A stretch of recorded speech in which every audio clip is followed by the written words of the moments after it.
Are you chained to what people expect of you? The expectations that you can't shake, that every day is still a piece of you. Do you live in a prison of not feeling good enough no matter what you do?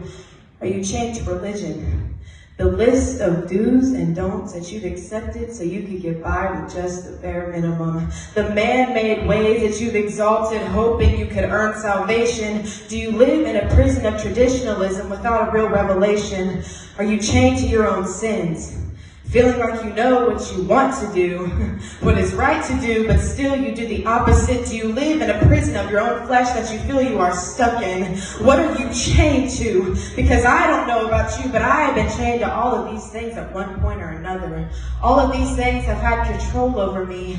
I have been controlled by my desires and lived a life of hypocrisy. I've obeyed my flesh in the name of proving no one else was in charge of me. And I found comfort in the rituals of religion so I can convince God, hey, at least I'm doing my duty. And I've lived in prison most years I've been living because I never truly got what Jesus did for me. I did not get that he did not come to restrict me.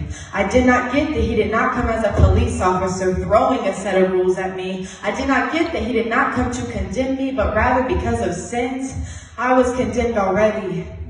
So Jesus came to be a friend, to give his life to set his friends free. I did not get that Jesus coming, dying, being buried, and rising now changes everything. For though we have been chained to so many things other than used to being a slave, Jesus said that's unnecessary. I'm creating a new way.